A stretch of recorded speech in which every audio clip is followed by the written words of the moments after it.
All right, I am back right away once again to continue and complete the daily plays for today. Go check out my college basketball play. I split this up into a college basketball video because there's so much college basketball to talk about. Go check out my college basketball video, I should say, that should be up once you're watching this video. And this is going to be talking about NBA and NHL for today in this video. So completing all the daily plays here. I believe I have 2 plays in both of these sports, or do I only have 1 in the NBA? Let me see. No, I have 1 in the NBA and 2 in the NHL. So let's just get into it, man. NBA. The NBA's got some weird zigzag spots today where you got the Brooklyn Nets and the Atlanta Hawks is one zigzag spot where you have the Nets. Let me see here. I forget what actually happened in the previous game there. Didn't the Nets blow out Atlanta in the previous game? I think they did, but the line's actually moving down, which is, it kind of just doesn't make any sense to me why the line's moving down on this.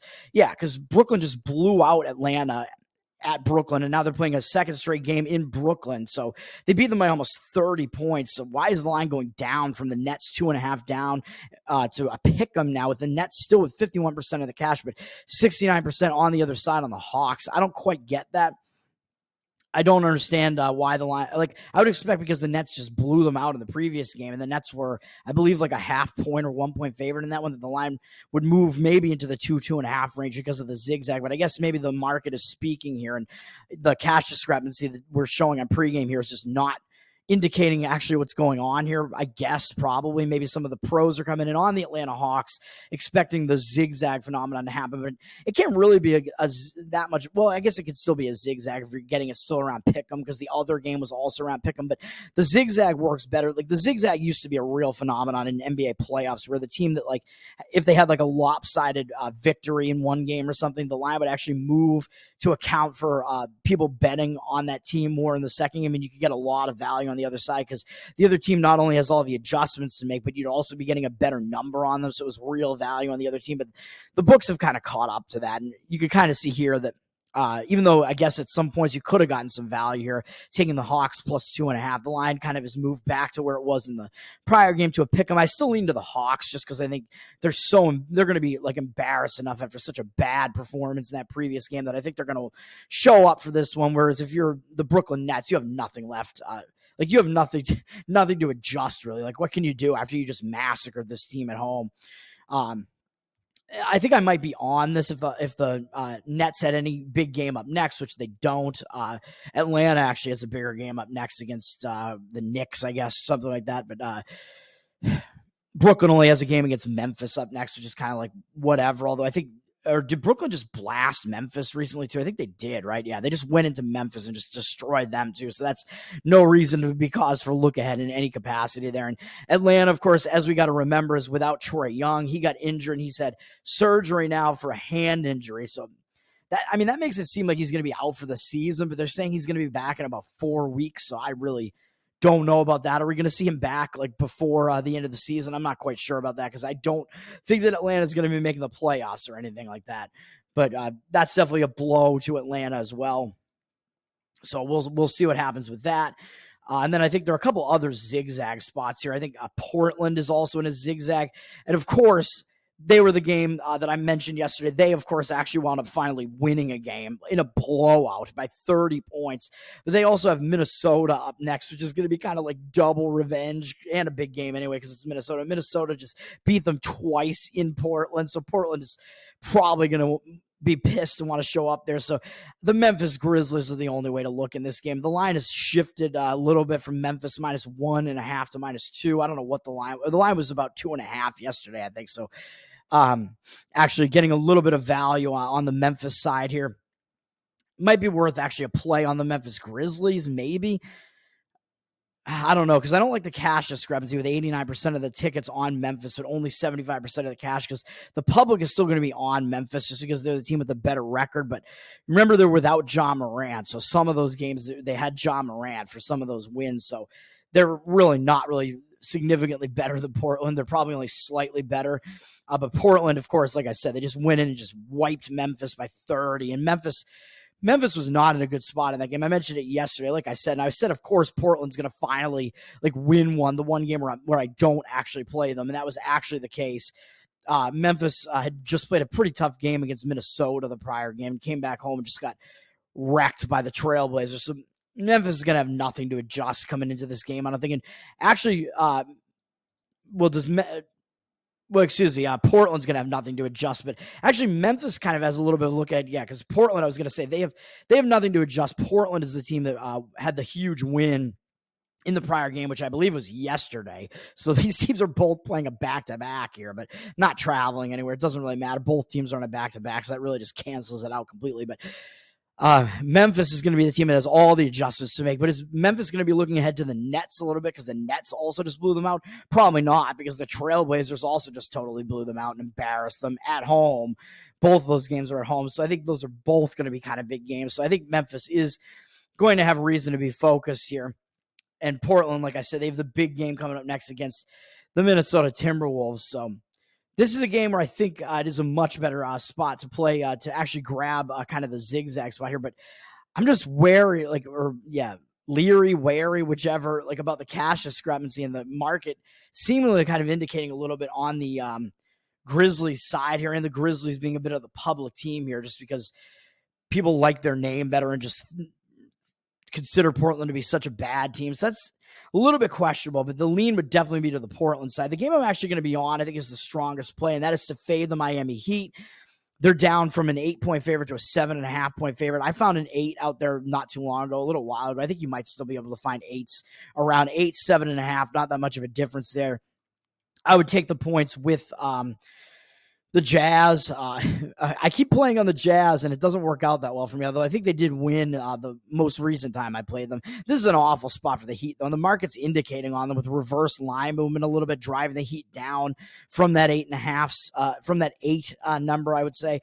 And with 86% of the tickets on them and 75% of the cash, of course, the public is going to be on the Heat. They're the better team, the team that has Jimmy Butler. Everybody likes the Heat. They know the Heat. But they have, it looks like the cash discrepancy. So they're the public team. They have the majority of the cash and the tickets, but less of the cash than the tickets. So that's the type of market indicators you like to look for, man, when you play on a game. And what is Miami coming off of?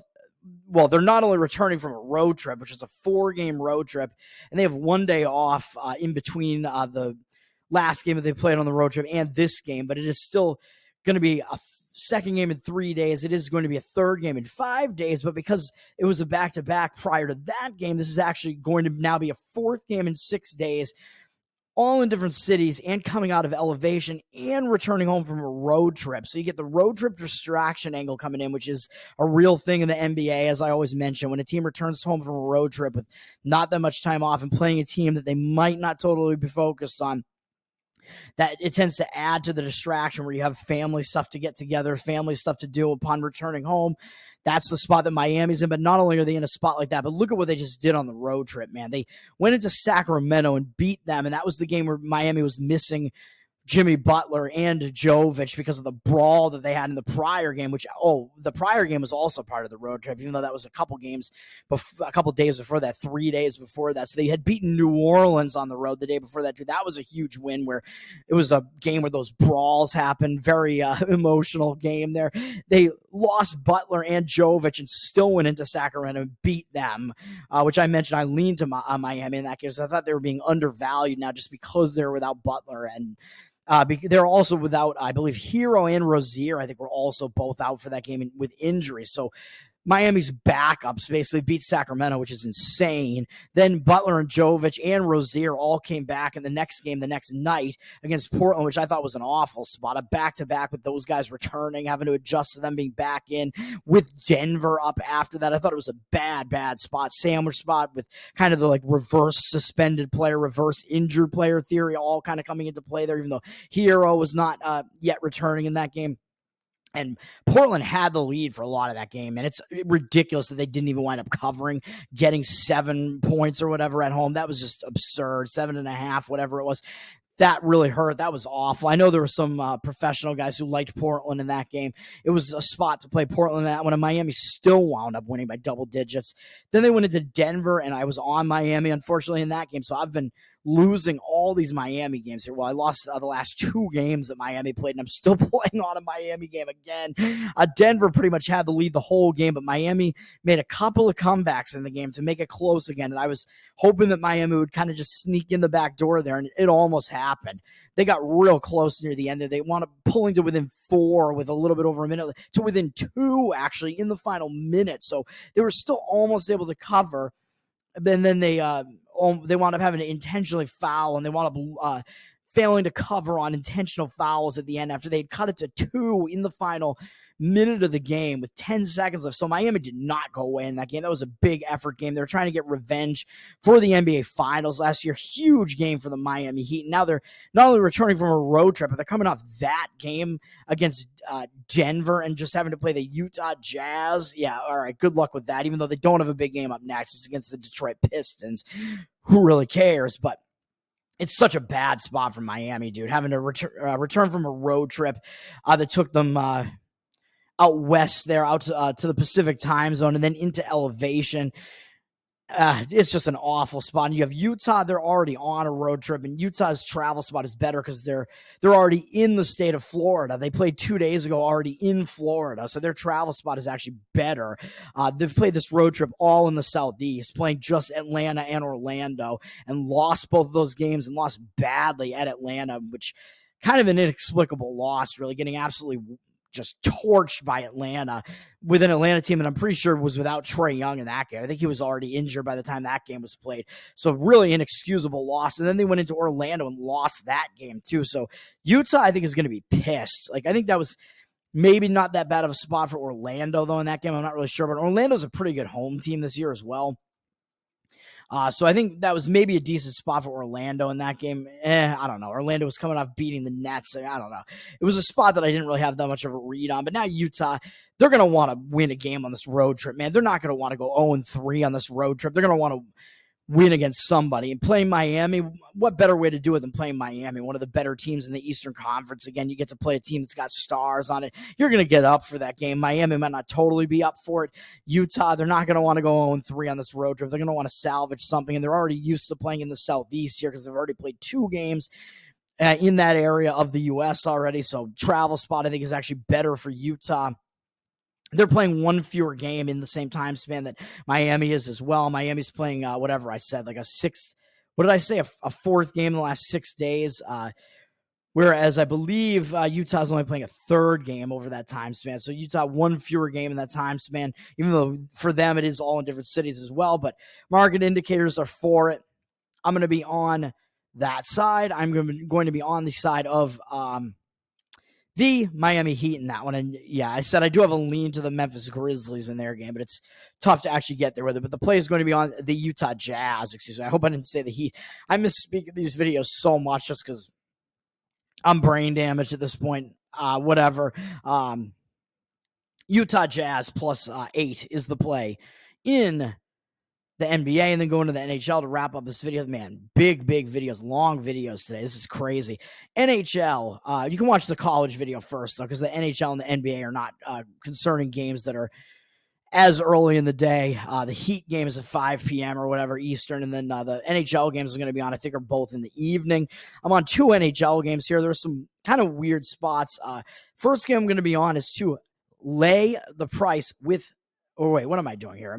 I forget what I'm even doing. What am I even doing here? I almost misspoke here. What am I on in the NHL again here? Let me see here. Yeah, lay the price with the Minnesota Wild. I haven't actually played this yet, so I have to just I have to go based on what I'm actually like looking at here. I think I'm on the Minnesota Wild, so that's one play that I'm on. You can get it at minus 125 right now as a road favorite, which looks kind of difficult to do because both of these teams have kind of similar records. So it kind of looks tough to like lay a price on the road like that with the Minnesota Wild. With actually St. Louis actually has the better record. So what are the Wild doing laying a price on the road? Well, the odds makers are telling you Minnesota is actually the better team. The odds makers think that St. Louis is kind of an overvalued team and not as good as their record would lead you to believe. Minnesota is actually down from minus 135 favorite to this saying minus 127. I see minus 125s out there. They have, according to pregame, though, 97% of the cash, but only 65% of the tickets. So I'm not sure I buy Minnesota's public, although maybe because maybe they have a little bit more weight behind their name just because they've been like a playoff team more recently than St. Louis has, I think. But I mean, St. Louis hasn't been that bad of a team in these recent years either, so I don't know about that. I don't know about those percentages at all, really. I'm just going by the spot here, and it does look like Minnesota might have the cash discrepancy. They might be public. I don't know, but the public, especially on a college basketball Saturday, the public is probably, and with some decent NBA games on the slate as well, I don't think the public is paying as much attention to NHL as those other games. So you can find some better spots, maybe some better value in the NHL a bit because there were probably just fewer people betting on it. But St. Louis is in a bad spot. I mean, they're returning home from a road trip, not the longest road trip, but a 3-game road trip. Didn't take them that far geographically, really, either. And they did lose all 3 games on the road trip. So if you're the public, you might think, well, they're going to bounce back here, right? And they've also had 2 days off since their last game. But I look at it differently, man. I think returning from a road trip, it's still going to be a distracted spot. Like, the recreational bettors tend to think, oh, they had a bad road trip and now they're back at home, they're going to bounce back. That tends to not be the case. And if you're St. Louis, you just came off a couple tough games, man. I mean, St. Louis started the road trip real bad, losing 6-1 to Detroit. But then, I mean, maybe you could excuse that because they were coming off a big blowout win, a 4-0 win, I mean, over the Islanders. But the Islanders aren't that good. But although that's foreshadowing one of the other play I have today. But so maybe they just weren't totally focused on Detroit. I don't know. And they had Winnipeg and Edmonton up next, and then they lost both of those games, but they played much more competitively in those games. The Winnipeg game, St. Louis cut it to it was a 1-goal game, one score. I keep saying 1 point, 1-goal game into the third period, and they actually out-faced off significantly and outshot Winnipeg in that game. So it was a pretty decently played game for St. Louis, and then they played another pretty tough game, a good game, at Edmonton. Edmonton, of course, one of the highest scoring teams in hockey, and that was a close game too. That was a 2-2 game going into the third period, and actually they didn't even score at all in the third period. Neither team did, so that was a close game as well, and a pretty hard-fought game. The game was pretty close statistically. Edmonton just won the game slightly statistically, really, and that went into overtime, and Edmonton wound up winning the game in the final 30 seconds of the overtime period. I think overtime in hockey is only 5 minutes, which is why you see so many of these games go to shootouts. But in the final minute of overtime, Edmonton winds up winning that game. So that's kind of a brutal loss for St. Louis, where you were almost able to beat a team like Edmonton on their own ice, took them into overtime and then lost. And now you're returning home after that. I don't think it's a good spot for St. Louis. And they do have Philadelphia up next. I don't know if they're going to be totally focused on a Philadelphia team either. Philadelphia has an okay record, I think better than Minnesota's. Minnesota is right behind St. Louis in points, but I think if anything, that'll just motivate Minnesota a little bit more because Minnesota's the team that's behind St. Louis in points in that division. So I think Minnesota's going to want to do something. And Minnesota's also coming off a couple losses, and they're coming off a way worse loss. They only have 1 day off, but their travel spot I don't think is really that bad. They're going to want to split this road trip, man. I think they're going to be motivated on a 2-game road trip where they lost the first game 6-1. That was an awful loss. But if you look at what they were coming off of, they had a decent road trip where they played Winnipeg and Edmonton, and they actually beat Edmonton. So I don't know if people are going to look at that and think, well, Minnesota just beat Edmonton and St. Louis lost to Edmonton. So of course Minnesota's going to win this game. I don't know if the public's going to have that sentiment, because that sentiment I would not like, because I like Minnesota in this game. So I'm not going to factor the syllogistic element of it into it that much, really. Minnesota also lost worse to Winnipeg on that same road trip, so you could argue about that too. But Minnesota was also coming off a 10-7 win over Vancouver coming into that game. I think I played Winnipeg in that win for Winnipeg there, because if a hockey team scores 10 against a good team like Vancouver, you got to go against them like almost blindly in the next game. So I did with Minnesota.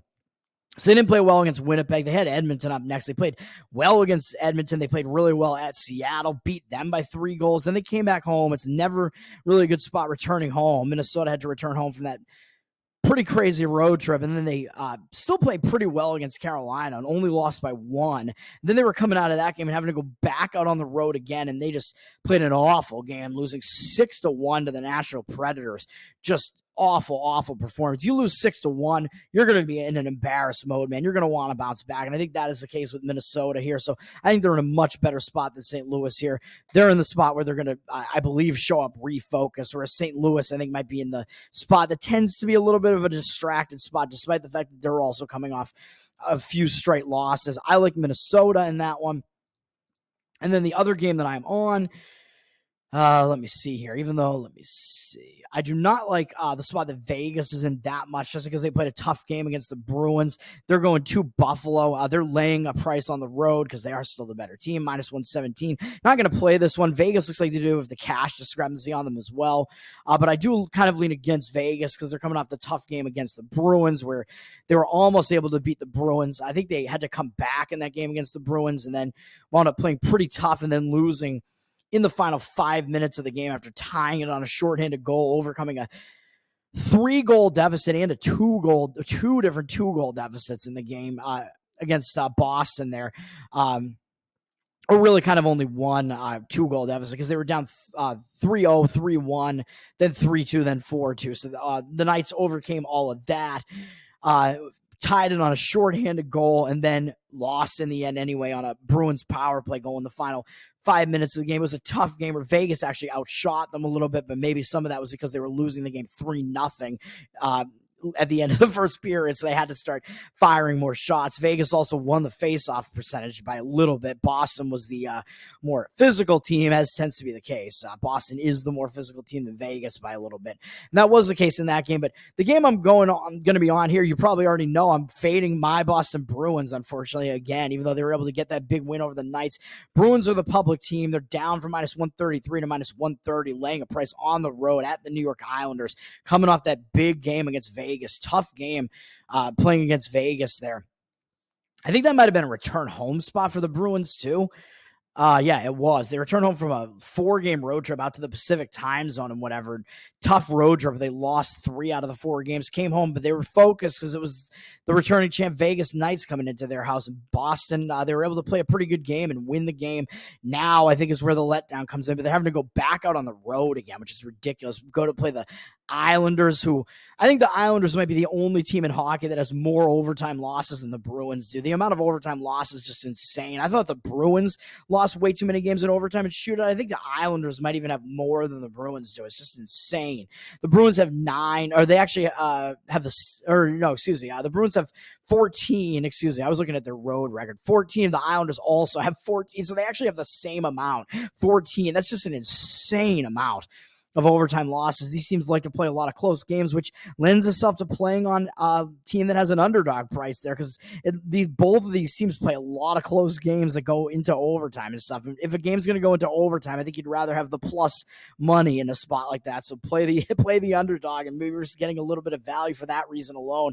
But I think it's better than that because the Bruins are in the bad spot, even though it does look like they have 86% of the cash, but only 76% of the tickets. So it looks like on pregame they have the cash discrepancy. I don't know if I buy that. I buy that they're the public team, of course, because they have the way better record. They are the Boston Bruins. Everybody knows how good they are. They haven't been playing as well lately, though. They've had a ton of games going to overtime and shootout. I've been talking about that. Like before that Vegas game, which that game almost went into overtime too, but before that, they'd played 6 overtime and shootout games in a row, and 7 of their prior 8 games have gone into overtime and shootout, which is absolutely insane. And they actually lost 5 of those, 5 out of the 7, which is really, really insane. But now they're going on the road to face New York, and up in 2 days on Monday, they have another pretty big game against an Eastern Conference foe that's better than New York, is a bigger game against Toronto, and then they have Edmonton and then Toronto again when they come back home. So 3 games against bigger opponents here, and they did beat Edmonton on their road trip they had. That was the one win. They had a nice win over Edmonton in an overtime game. Of course, a crazy game, but still I think Edmonton's a bigger game, but Toronto's a bigger game, and the Bruins have Toronto up next. That's one of those, I think, like, what do you call them? The original 6 rivalries there, because I think the Bruins and the Maple Leafs are both 2 of the original 6 NHL teams as well. So that's like a classic rivalry. It's a big game. It's just a big game because Toronto's been playing really good hockey as well, and they're kind of catching up to the Bruins in the standings a little bit. The Bruins, unfortunately, are actually slightly behind Florida in the standings, even though they're tied in points. Toronto's playing good hockey, and they're not that far behind the Bruins in points at this point. So that's a big game upcoming for the Bruins.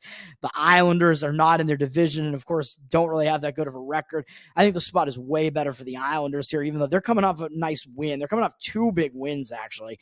So are they in a bad spot? I don't think so, even though they're returning home as well. But it was only a 2-game road trip that took them into the central time zone, and they won at Dallas, which I believe was a really bad spot for Dallas.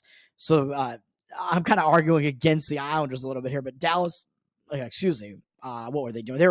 They were returning home from a road trip in that game. I think that was a game where I won on the Islanders. Dallas was returning home from a road trip and had Colorado and Winnipeg up next after that. So that's tough. Detroit, the Islanders, they then after the Dallas game, which was a bad spot for Dallas, they won that game in overtime. Big win. They played Detroit, which is also kind of a big win. They were able to beat Detroit. So that is what they're coming off of. But I don't know. I could see that also kind of just continuing momentum. Like, I don't think you suffer a letdown spot when you're playing the Bruins and then you don't have like anything upcoming. You have 2 days off before you then play St. Louis, San Jose, and Anaheim. None of that really matters. I think in a spot like this, the Bruins are the game that you're going to be focused on here. And those wins, I think, maybe can just give the Islanders a little bit of confidence and momentum coming into this game. I think the Bruins are in a sandwich spot. They're in the worst spot here. Don't like the spot for the Bruins. It's a weird spot, having played that one home game and now having to go back out on the road again for 2 games. It's kind of crazy. So they'll be playing a 5th road game in their last 6 games and then a 6th road game in the last 7 games. Just kind of weird. So those will be the plays here in the NBA and the NHL to wrap up this video, at least shorter than my college basketball video. Go check out my college basketball video where I have 6 plays in college basketball today. We got to get a win, man. We got a higher quantity today, but I think I'm still being selective, and the quality is still pretty good. So we got to get some wins here, man. We got to get back on track because this has just been real bad recently. One of the worst stretches that I've been on. I had a good week last week, and now like pretty much all of it has kind of just been erased, and I'm almost back to where I was. I'm not quite as back down to where I was, but it's getting a little bit close to back where I was. We need to get back up to where I was in January. Like, I can't believe how much down I am since January. It hasn't been good, man, but I don't think I'm doing that much wrong. Like, I think I'm being honest. I tell you guys all my plays. Of course, I tell you what I got wrong. First, I complain a lot about many of these losses I think being bullshit, and I'll tell you when I think I'm on the right side and when I'm not, even though it seems like I say that I was on the right side of losses more than I wasn't. But I think that kind of is the case, and it kind of just indicates that this thing is going to turn around a little bit. So go check out my college basketball video. 6 plays for today in there. Those games are starting in about an hour, and it's getting we're in March Madness territory now, man. So it's going to be real fun. It is officially March now, and the regular season is wrapping up. Some really intense games. I think it's going to be a good game of college basketball, a good day of college basketball. And once again, the plays here that I have in the NBA: Utah Jazz +8, and in hockey in the NHL, Minnesota -125, and New York Islanders +115 or whatever you can get. Have a good day, man. Let's have a good weekend. Come on. Peace.